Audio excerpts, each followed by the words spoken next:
이 시간 주신 주의 말씀은 마태복음 26장 67절에서 75절까지의 말씀이 되겠습니다. 우리 한 절씩 보시고 마지막 절은 같이 보시겠습니다. 이에 예수의 얼굴에 침 뱉으며 주먹으로 치고 어떤 사람은 손바닥으로 때리며 이르되 그리스도야 우리에게 선지자 노릇을 하라. 너를 친 자가 누구냐 하더라. 베드로가 바깥 뜰에 앉았더니 한 여종이 나와 이르되 너도 갈릴리 사람 예수와 함께 있었도다 하거늘. 베드로가 모든 사람 앞에서 부인하여 이르되 나는 내가 무슨 말을 하는지 알지 못하겠노라 하며 앞문까지 나아가니 다른 여종이 그를 보고 거기 있는 사람들에게 말하되 이 사람은 나사렛 예수와 함께 있었도다 하며 베드로가 맹세하고 또 부인하여 이르되 나는 그 사람을 알지 못하노라 하더라. 조금 후에 곁에 섰던 사람들이 나와 베드로에게 이르되 너도 진실로 그 도당이라 내 말소리가 너를 표명한다 하거늘. 그가 저주하며 맹세하여 이르되 나는 그 사람을 알지 못하노라 하니 곧 닭이 울더라. 다 같이 베드로가 예수의 말씀에 닭 울기 전에 내가 3번 나를 부인하리라 하심이 생각나서 밖에 나가서 심히 통곡하니라. 아멘.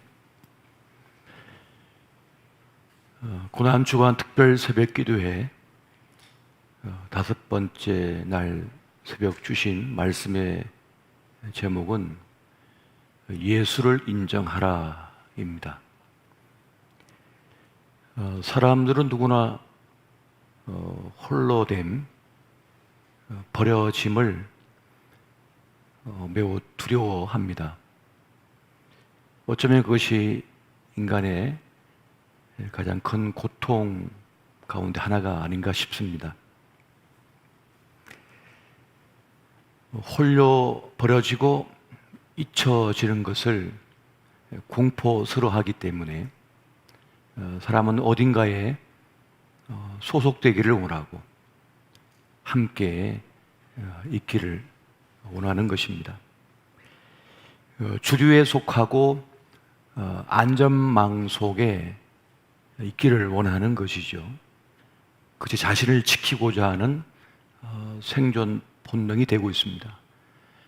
그것은 태고적부터 지금까지 이어져 내려오고 있는 모든 생명체, 모든 사람들의 본능이 되겠습니다. 십자가는 무엇입니까? 십자가는 우리를 홀로 내버려 두지 아니하고 끝까지 지켜주겠다, 함께 하겠다라고 하는, 또 우리를 포기하지 않겠다라고 하는 하나님의 강력한 의지, 그 사랑의 결과물인 것입니다. 그것이 바로 십자가라고 하는 것입니다. 예수님의 공생의 사역의 마지막 장면을 보게 되면 그렇게 따르던 사람들이 하나둘 사라져 버립니다. 호산나를 외치고 종려나무 가지를 흔들고 겉옷을 벗어 길에 깔고 그렇게 어떻게 하면 주님의 옷깃을 만질까, 붙들 수 있을까,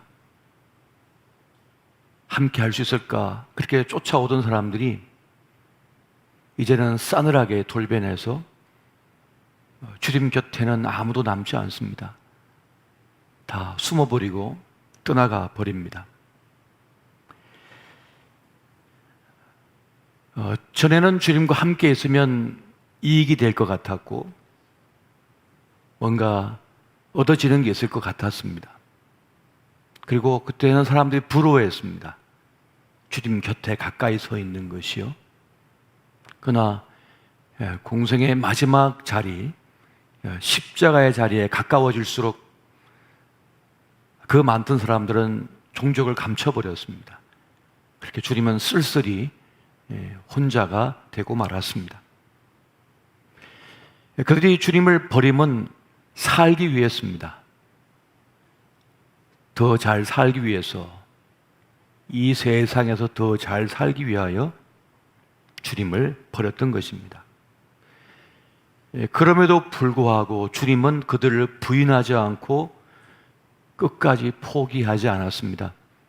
그것이 바로 십자가였던 것입니다. 십자가의 도가 우리에게 구원을 주시는 능력이 된 이유는 바로 예수님께서 끝까지 우리를 위하여 우리를 포기하지 아니하시고 십자가를 지셨기 때문이었던 것입니다. 오늘 본문에 등장하는 이 베드로, 이 수제자라 일컫던 제자는 주님을 3번이나 부인합니다. 주님이라고 따르던 그가 그 사람이라고 말을 합니다. 나는 그 사람을 모른다 하고 말을 합니다. 가룟 유다는 은 30냥에 예수님을 팔아먹었습니다. 그리고 그 많던 제자들은 겟세마네 동산에서 주님께서 붙잡으실 때 그렇게 곧 이불을 던져버리고는 도망가 버리고 말았습니다. 왜 그렇게 도망쳤습니까? 또 주님을 부인했습니까? 또 주님을 팔았습니까? 그것은 이 세상을 얻기 위하여, 이 세상에서 더 잘 살기 위해 버렸던 것입니다. 사람들은 이 세상에서 잘 살기 위해서 각고의 노력을 기울입니다. 치열한 경쟁을 치르고 그렇게 생존을 위하여 끝없이 경쟁을 합니다. 더 크게, 더 확실하게 이 땅에 뿌리를 내리기 위해서 온갖 노력을 기울입니다. 그리고 그것을 위해 기울이는 노력은 엄청납니다. 대단한 노력을 기울입니다. 그럼에도 불구하고 제대로 누리지 못한 채 끝나는 인생이 얼마나 많은지 모르겠습니다. 그렇게 수없이 많은 안전장치를 다 구비해 놓았지만 속절없이 너무나 어이없게 망연자실 그렇게 끝나버린 인생이 얼마나 많은지 모르겠습니다. 자기에게 풍부하여 준 인생을 꽃 한 번 피워보지 못한 채 끝나버리는 인생들, 가장 결정적이고 행복한 순간에 꺼져버린 불꽃같이 된 인생들, 그렇게 치열한 경쟁과 피 흘림을 통하여 선뜻 싶으나 순식간에 무너져버린 인생이 얼마나 많은지 모르겠습니다. 가룟 유다도 잘 살고 싶었습니다. 성공한 인생이 되고 싶었습니다. 주류가 되고 싶었습니다. 그는 은 30냥을 팔고 예수님을 배반했습니다. 그가 영원한 하나님 나라, 영생을 포기하고 세상을 산 값이 은 30냥이었습니다. 오늘날도 얼마나 많은 사람들이 온갖 방법을 동원해서 은 30의 세상을 사려고 하는지 모릅니다. 그러나 그 계획은 숲으로 돌아갈 때가 참 많습니다. 대제사장과 백성들의 장로들, 서기관, 바리새인들이 함께 예수님을 십자가에 못 박아 죽이려고 했던 이유도 이 세상에서 더 잘 살기 위해 한 일이었습니다. 빌라도는 예수님께서 아무 죄가 없다고 한 사실을 알았습니다. 이미 조사를 했었고 이미 다 파악하고 있었습니다. 그럼에도 불구하고 그는 자기의 정치적 이익을 위하여 주님을 내어놓습니다. 넘겨버립니다. 그들은 자신이 생각하는 잘 사는 길이 예수를 파는 것이라고, 예수님을 버리는 것이라고, 부인하는 것이라고 생각을 했습니다. 하지만 더 잘 살기 위해서, 이 세상을 얻기 위하여 주님을 버린 대가는 멸망이었습니다. 패망이었던 것입니다. 그렇게 영원한 생명, 하나님의 나라를 목전에 두고서도 결국은 그것을 얻지를 못했던 것입니다. 수제자였던 베드로, 다른 모든 사람이 다 주님을 떠난다 할지라도 자기는 떠나지 않겠다고 다짐했던, 호언장담했던 이 베드로도 3번이나 주님을 부인했습니다. 이 세상을 잃기가 너무나 두려웠던 것입니다. 이것이 오늘 우리의 현 주소가 아닌가 싶습니다. 내가 예수 믿는 사람이라고 하는 것이 드러나면 손해볼까 싶어서, 사람들의 입에 내가 오르내릴까 싶어서, 사람들이 나를 쳐다볼까 싶어서 그렇게 자기의 정체를 숨기고 싶어 합니다. 혹시나 불이익을 당할까, 이 세상을 잃을까 싶어서 전전긍긍하며 주님을 부인합니다. 그런데 주님은 불이익이 아니라 자기의 목숨을 잃는 그 자리에 있으면서도 끝까지 우리를 부인하지 않으셨습니다. 우리를 부정하지 않으셨어요.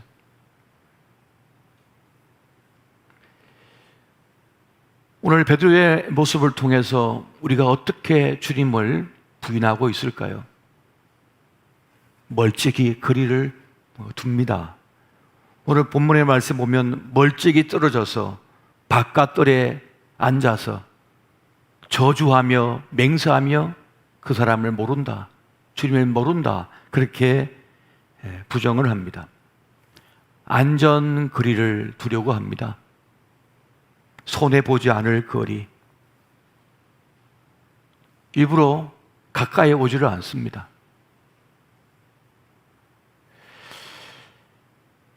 여러분, 명문대가 멀다고 포기한 사람 봤습니까? 그 말은 결국 주님이 진정한 보배인 것을 깨닫지 못하기 때문입니다. 진짜인 것을 확실하게 고백하지 못하고 있기 때문입니다. 결국 그 거리는 무슨 거리입니까? 사랑의 거리예요. 신앙 고백의 거리입니다. 주님은 우리를 사랑하셨기 때문에 십자가에 못 박혀 모든 피와 모든 물을 쏟는 자리까지, 모든 것이 빠져나가고 없어지는 자리까지 우리를 부인하지 않았습니다. 우리를 포기하지 않았습니다. 그러나 우리는 손해보지 않기 위하여, 내 것을 조금 더 손해보지 않기 위하여, 불편하지 않기 위하여 멀찍이 거리를 둡니다. 이것이 우리의 현주소가 되고 있습니다. 그런데 나중에 베드로 그리고 그 많은 제자들은 기꺼이 순교의 자리까지 나아갑니다. 주님을 부인하지 않습니다. 이 세상을 다 잃어버리는 자리까지 나아갑니다. 이 세상을 잃고 주님과 하나가 되는 자리까지 나아갑니다. 이것이 진정한 신앙의 고백이라는 것입니다. 주님은 우리를 부인하지 않으셨습니다. 허물 많고 죄 많은 우리를 배신한, 주님을 배신한, 주님을 팔아먹은 그러한 이들을 주님께서는 부인하지 않고 끝까지 묵묵히 십자가를 지셨습니다. 그 이유는 우리에게 천국을 주시기 위함이었습니다. 우리에게 천국을 주시기 위하여, 영원한 생명을 주시기 위하여 주님은 끝까지 우리를 부정하지 않으시고 묵묵히 십자가에 달리셨던 것입니다. 여러분, 영원한 하나님 나라를 얻을 자는 누구입니까? 어떤 사람이 그 영원한 생명과 천국을 얻게 되는 것입니까? 세상에 대하여는 죽고 예수에 대하여는 사는 사람입니다. 이 세상을 부인하고 하나님을 인정하는 사람입니다. 예수를 인정하는 사람만이 하나님 나라의 백성이요 구원받은 인생이 되는 것입니다. 여러분, 누가복음 9장 우리 24절부터 26절까지 말씀 같이 보겠습니다. 자, 시작. 누구든지 제 목숨을 구원하고자 하면 잃을 것이요 누구든지 나를 위하여 제 목숨을 잃으면 구원하리라. 사람이 만일 온 천하를 얻고도 자기를 잃든지 빼앗기든지 하면 무엇이 유익하리요? 누구든지 나와 내 말을 부끄러워하면 인자도 자기와 아버지와 거룩한 천사들의 영광으로 올 때에 그 사람을 부끄러워하리라. 아멘. 이것이 주님께서 우리에게 주시는 중요한 메시지입니다. 닭이 3번 울기 전 내가 나를 부인하리라 하셨던 주님의 말씀을 기억한 베드로는 통곡합니다. 통렬한 회개의 그러한 부르짖음, 그 회개를 합니다. 이 통곡이 베드로를 살렸어요. 우리는 통곡하는 신앙이 될 수 있어야 됩니다. 사실 우리는 연약합니다. 부족합니다. 이것이 우리의 현주소입니다. 큰 소리 떵떵 치는 많은 신앙인들을 많이 보았습니다. 사랑합니다. 나는 절대 이 길을 포기하지 않을 겁니다. 그러나 큰 소리 친 만큼이라 제대로 사는 사람 본 적 별로 없습니다. 중간에 다 떨어져 나가더라고요. 다 그 길을 포기하더라고요.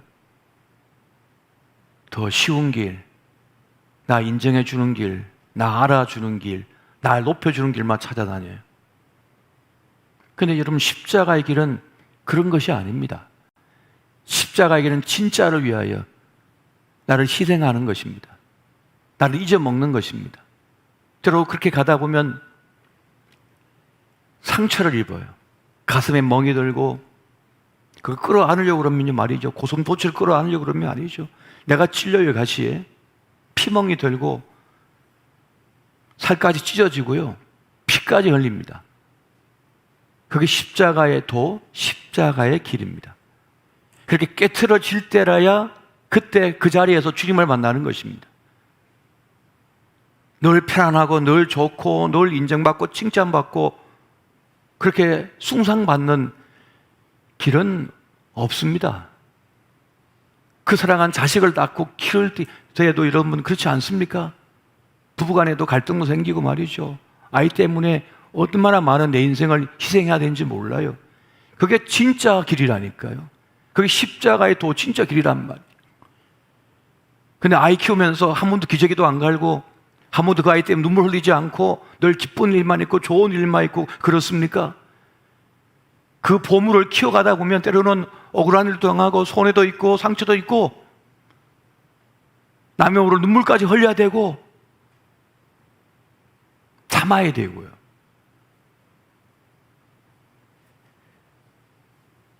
베드로는 그 통곡하는 자리에서 깨닫습니다. 내가 주님을 부인하지 말았어야 되는데, 내가 주님과 함께 죽고 살아야 되는데, 살기만 원했지 죽을 줄을 몰랐던 거예요. 진짜 죽어야 사는데, 진짜 하나님의 미랄이 될 수 있어야 되는데 그걸 못했던 거예요. 오늘날 많은 크리스천들이 무엇을 놓치고 있습니까? 십자가를 맨날 바라보고 있지만, 바라보고 예배를 드리고 있지만 십자가를 정작 지지 않아요. 십자가의 길을 가지 않아요. 다른 길은 다 가요. 꽃길, 평탄한 길은 다 가요. 그런데 십자가의 길만 안 가요.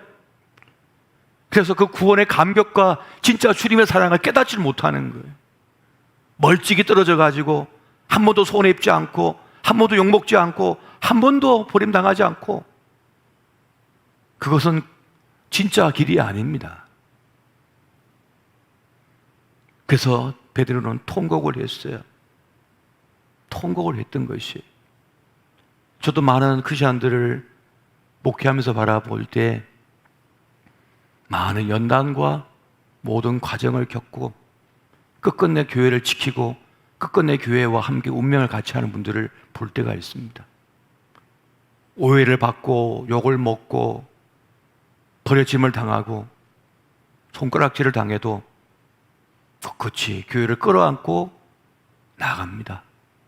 주님께서 그 교회, 그 사람들을 끝까지 부인하지 않고 포기하지 않았던 것처럼 끝까지 기도해주고 축복해주고 그가 잘 되길 바라며 기도하며 그 자리를 묵묵히 지켜내는 분들을 봅니다. 십자가를 아는 믿음이며 통곡할 줄 아는 신앙인 것입니다. 여러분, 가는 세상, 오는 세상 속에서 예수를 인정하십시오. 오직 그분이 우리의 구원이시다. 나의 생명이시고 내 인생의 희망이시다. 다른 건 다 인정합니다. 명분대도 인정합니다. 돈도 인정합니다. 건물도 인정합니다. 예쁨도 인정합니다. 잘난 이력도 인정합니다. 그런데 예수를 인정하지 않습니다. 예수를 인정하지 않아요. 그렇기 때문에 어떤 능력도 나타나지 않는 것입니다. 어떤 자리에서 기적과 이적이 일어납니까? 예수를 인정할 때입니다. 질병 앞에서 예수를 인정하는 것입니다. 어떤 성공의 자리에서도 내가 잘남이 아니라 예수님 때문에 예수님을 인정하는 것입니다. 실패의 자리에서도 오직 주님만이 나를 일으킬 수가 있다, 나를 살려낼 수 있다며 인정하는 것입니다. 그 이름을 부를 때, 그 이름을 인정할 때 비로소 내 삶의 새로운 변화와 기적과 구원의 역사가 일어나는 것입니다. 할렐루야. 그래서 주의 이름을 부른 자에게는 하나님의 구원이 있다라고 말씀하셨던 것입니다. 여러분, 세상을 부인하고 예수를 인정하십시오. 예수만이 나의 구원이고 생명이라고 한 사실을 확신하시는 저와 여러분 되시기를 예수 이름으로 축원드립니다.